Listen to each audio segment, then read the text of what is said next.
तो रूट के अंदर डेसिमल नंबर को रिप्रेजेंट करने के लिए जो जो प्रोसेस है अब यहाँ पर एक बार में समझ लेना। इसका डेरिवेशन भी होगा। डेरिवेशन का मतलब एक तरह से इसका प्रूफ कि कैसे ये कंफर्म कह सकते हैं कि हाँ ये रूट में जो नंबर लाइन में रिप्रेजेंट हुआ है तो हाँ वो बिल्कुल एक्यूरेट रिप्रेजेंट हुआ है। तो एक बार अच्छे से समझ लेना। तो यहाँ पर मैं कोई भी डेसिमल नंबर नहीं ले रहा हूँ, मैं कोई एक रैंडम वेरिएबल वैल्यू ले रहा हूँ। सपोज दैट रूट एक्स में कोई भी वैल्यू हो सकती है। अभी मैं इसका रूट 5, रूट 3, रूट 2 को भी रिप्रेजेंट करोगे तो भी रिप्रेजेंट हो जाएगा। तो रूट एक्स को एक बार यहाँ पर रिप्रेजेंट करके देखते हैं। तो इसके लिए क्या करना है, पहले जो x लिखा है, ठीक, तो x में x सेंटीमीटर ही लाइन खींच देना। हालांकि खींची x यूनिट ही जाती है, लेकिन यूनिट यहाँ पर चेंज करोगे तो दिक्कत होगी वेरीफाई करने में। तो x जितना दिया गया हो उतना ही तुमको उतने सेंटीमीटर लाइन खींच देना है, ठीक। तो तुमको पहले एक लाइन खींचना है, ये x सेंटीमीटर हो गई, ठीक। तो यहाँ पर से लेकर यहाँ तक x सेंटीमीटर हो गई। तुमको सेंटीमीटर यहाँ नहीं लिखना, अपने दिमाग में x यूनिट ही लिए रहना है। लेकिन बस ये ध्यान देना कि जब वो वाला तरीका बना रहे होगे पाइथागोरस वाला, तो उसमें 2 सेंटीमीटर का 1 यूनिट ले लेना, और यहाँ पर सिर्फ x जितना 1 सेंटीमीटर का है तो 1 यूनिट ही ले लेना। तो यहाँ पर रूट x बनाने के लिए हमने इसको x यूनिट खींच लिया, यानी x सेंटीमीटर खींच लिया। इतना खींचने के बाद इस पॉइंट के बाद 1 यूनिट और खींचना है अपने मन से। इतना खींचने के बाद इस पॉइंट पर 1 यूनिट और खींचना है। खींच दिया। अब यहां से लेकर यहां तक 1 यूनिट हो गई, हो जाएगा। चलो अच्छा, इसको मैं मान लेता हूं A, ये मान लेता हूं मैं B, ये मान लेता हूं मैं C। तो A से लेकर B तक x यूनिट, B से लेकर C तक 1 यूनिट। तो A से लेकर C तक कितनी हो जाएगी, x + 1 यूनिट। तो यहाँ से लेकर यहाँ तक पूरी x + 1 यूनिट हो जाएगी, ठीक, इतनी हो गई। अब इसके बाद ये जो x + 1 यूनिट आई है, यानी कि ये जो लाइन सेगमेंट बना है, इस लाइन सेगमेंट का मिड पॉइंट निकालना है। मिड पॉइंट निकालने का 2 तरीका, या तो फिर जो x की वैल्यू दी हो उसमें 1 प्लस करके उसको 2 से डिवाइड कर दो तो वो मिड पॉइंट हो जाएगा, और फिर यहाँ पर 0 से रख कर नाप लो। और या तो फिर कंस्ट्रक्शन वाले स्टेप यूज़ कर सकते हो, परपेंडिकुलर बाइसेक्टर। परपेंडिकुलर बाइसेक्टर में कैसे, एक बार कंपास के नीडल यहाँ रखेंगे और इसके आधे से ज़्यादा एक पार्ट इमेजिन करते हुए, एक ऊपर आर्क एक नीचे आर्क, इसी तरह से यहाँ पर रखते हुए एक ऊपर आर्क एक नीचे आर्क। इसको जोड़ने के लिए पूरी लाइन खिंचाने के बजाय जिस पॉइंट पर बीच में लाइन कट कर रही होगी वो पॉइंट यहाँ पर मेंशन कर दिया जाएगा। तो वो पॉइंट इस लाइन का मिड पॉइंट हो जाएगा। तो सपोज दैट इसका जो मिड पॉइंट आया वो यहाँ पर O आया, ठीक, O मिड पॉइंट आ गया। अब O मिड पॉइंट आने के बाद इस पॉइंट पर कंपास के नीडल रखकर, इस पॉइंट पर पेन पेंसिल रखकर एक सेमी सर्कल ड्रॉ करना है। यहां से यहां तक सेमी सर्कल ड्रॉ करो। ये एक सेमी सर्कल हो गया, ठीक, सेमी सर्कल ड्रॉ हो गया। अब ये जब सेमी सर्कल ड्रॉ हो जाए, फिर वही x यूनिट बाद B पॉइंट यहां है ना, तो इस पॉइंट पर फिर से एक परपेंडिकुलर डालना है, ये, ठीक, इस लाइन पर या इसी पॉइंट पर एक परपेंडिकुलर डालना है।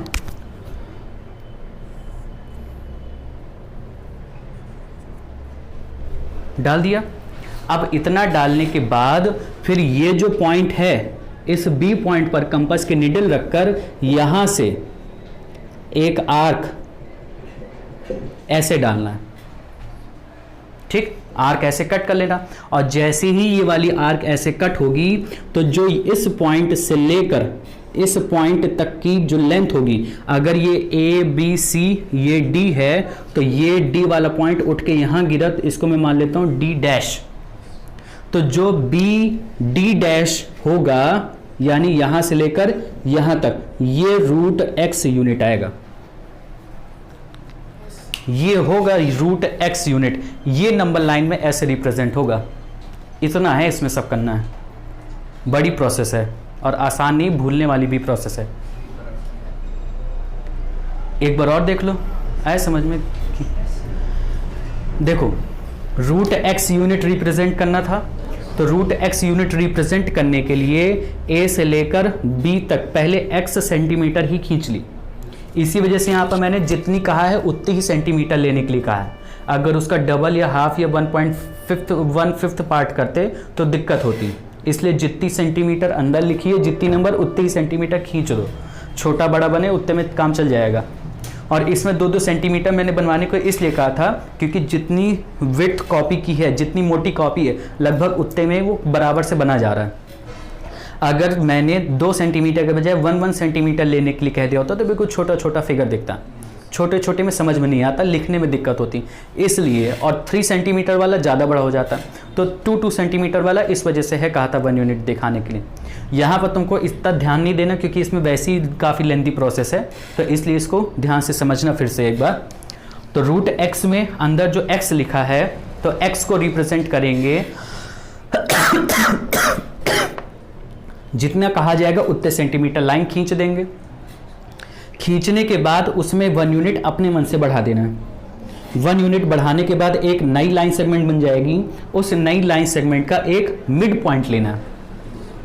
मिड पॉइंट लेने का 2 तरीका हो सकता है, या तो जितनी वैल्यू दी हो उसमें 1 प्लस करके उसको 2 से डिवाइड कर दो, और या तो जितना आया हो उसमें परपेंडिकुलर बाइसेक्टर लगा दो, और या तो अंदाज से भी, अगर तुम डिवाइडर से भी चेक करो तो अंदाज से कुछ इतना ले लो कि यहां से यहां तक बराबर आ जाए, और यहां से यहां तक चेक करो तो बराबर आ जाए।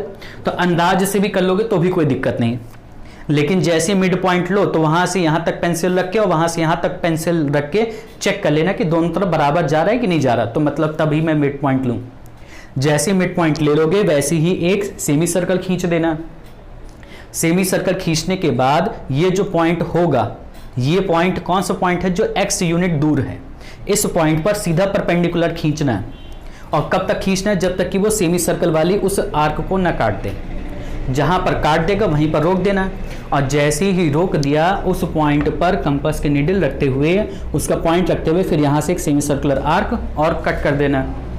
तो यहां से पॉइंट रखते हुए एक सेमी सर्कुलर आर्क जैसे कट करेंगे तो यहां से लेकर यहां तक ये रूट एक्स यूनिट हो जाएगी, और है वही रूट एक्स, और ये जैसी हो जाएगी वैसे ये नंबर लाइन में रिप्रेजेंट हो जाएगा, इतनी लेंथ की। आया समझ में? अब इसको वेरीफाई भी करना होता है, इसको वेरीफाई भी करना होगा। वेरीफाई क्या करना होगा कि कैसे कह सकते हैं कि जो बी डी डैश आएगा वो रूट एक्स ही आएगा, ये वेरीफाई करना होगा। मतलब कि अब यहां पर एक तरह से लिखा जा सकता है टू प्रूव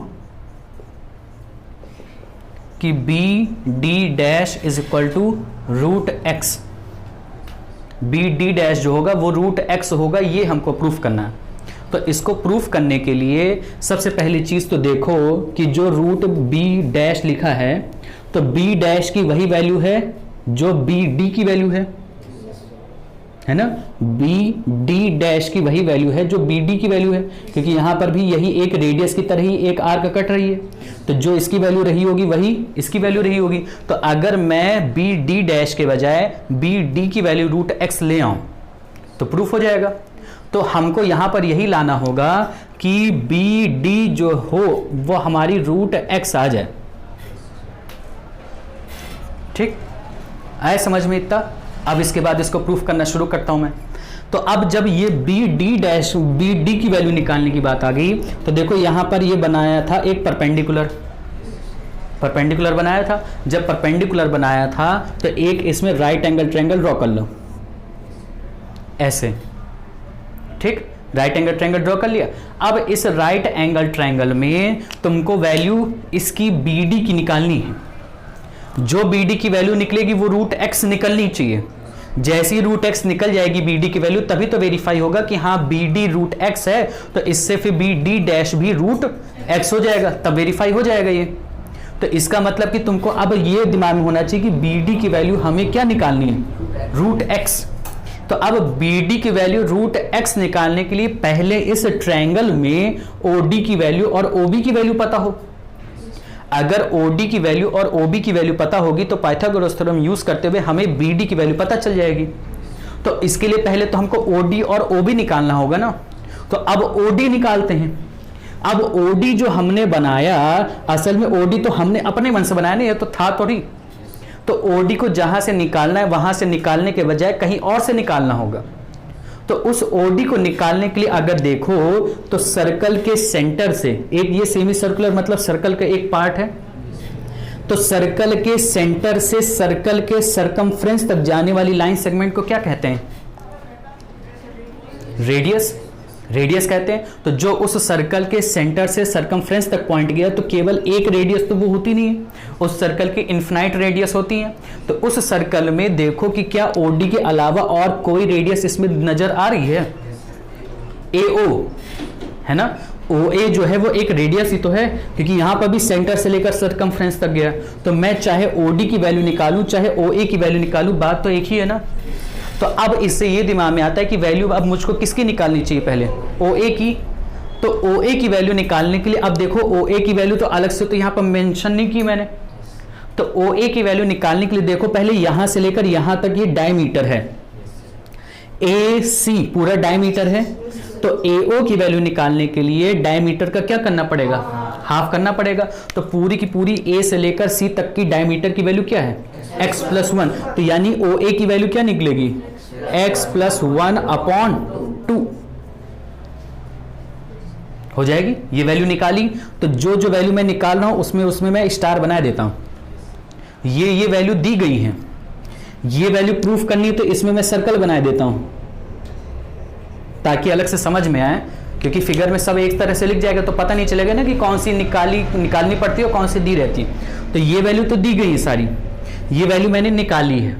अब जैसी OA निकाला है, ये सर्कल की रेडियस होगी, तो OD भी सर्कल की रेडियस, तो जो ये होगी वही ये भी हो जाएगी। तो x + 1/2 ये भी वैल्यू मैंने निकाली, तो इसमें भी चलो इस तरह से बना दिया। अब बात आ जाती है OB की निकालना। अब OB की कैसे निकालोगे? क्यों? OB रेडियस थोड़ी है। OC अगर होता तो वो वही रेडियस होती ना, OB थोड़ी रेडियस है। x/2 करेंगे तो ये OA थोड़ी निकलेगा, ये O जो है मिड पॉइंट थोड़ी AB का, AC का मिड पॉइंट है। तो AC का आधा करने में OC तक निकल सकता है, OB का OB मिड थोड़ी किसी का, ये मिड पार्ट थोड़ी है। तो इसके लिए क्या करना पड़ेगा? इसके लिए OC देखो पता है कि नहीं पता? पता है ना, क्योंकि ये भी एक रेडियस ही है। OC में BC पता है कि नहीं पता? पता है 1 यूनिट। तो OC पता है, BC पता है, तो OC में BC को माइनस कर देंगे तो OB ना निकल आएगा। तो उस तरह से निकालेंगे। तो एक बार OB को निकालते हैं। तो OB को निकालने के लिए क्या लिखा जाएगा यहां पर? OB = OC - BC। पहले तो ये लिख दे। तो OB = BOC। OC एक रेडियस है, रेडियस यही है, तो यहां पर आ जाएगा x + 1/2 और माइनस BC की वैल्यू √1 यूनिट, तो 1 हो जाएगा। आया समझ में? अब इसके बाद इसका एलसीएम लें। तो OB = x + 2 - 2, ओ सॉरी गलत कर दिया, x + 1 - 2 और अपॉन 2, ये हो जाएगा क्योंकि एलसीएम ये 2 यहां पर गया। अब इसको सॉल्व करेंगे तो OB = x - 1/2 आया। अब जब OB की वैल्यू x - 1/2 आई तो यहां पर मैं लिख दे रहा है इसको। तो OB की जो वैल्यू आई वो x - 1/2 और इसको भी निकाला तो इसमें भी मैंने स्टार बना दिया। अब देखो, अब ये एक ऐसा राइट एंगल ट्रायंगल है जिसमें मुझको हाइपोटेनस की वैल्यू पता है और बेस की पता है, तो परपेंडिकुलर निकाला जा सकता है पाइथागोरस की हेल्प से। तो पाइथागोरस थ्योरम की हेल्प से निकालते हैं। तो पाइथागोरस थ्योरम में क्या हो जाएगा? पहले इसका हाइपोटेनस का स्क्वायर, तो डायरेक्ट मैं इसका स्क्वायर लिख दूं तो क्या लिखा जाएगा यहां पर? x + 1/2 का whole of square is equal to perpendicular हमको BD निकालना है, तो BD का स्क्वायर प्लस बेस का स्क्वायर यानी x - 1/2 का होल ऑफ स्क्वायर हो जाएगा। अब ये प्लस में है, उधर आएगा तो माइनस में हो जाएगा। तो क्या आ जाएगा यहां पर? BD square is equal to x + 1/2 का whole of square minus x minus 1/2 का होल ऑफ स्क्वायर हो जाएगा। अब यहाँ पर अगर खोलना चाहो तो फॉर्मूला खोल दो, और या तो फिर ए स्क्वायर माइनस बी स्क्वायर लग रहा तो वो लगा दो। तो ए स्क्वायर माइनस बी स्क्वायर ज़्यादा आसान है, उसको लगा देते हैं। तो एक बार दोनों को प्लस के फॉर्म में लिख लेना है और एक बार माइनस के फॉर्म में। तो B D square is equal to, एक बार दोनों को प्लस के फॉर्म में, तो एक बार x plus 1 plus x minus 1/2, क्योंकि एलसीएम तो सेम रहेगा, एलसीएम लेना नहीं पड़ेगा, बात उतनी ही है।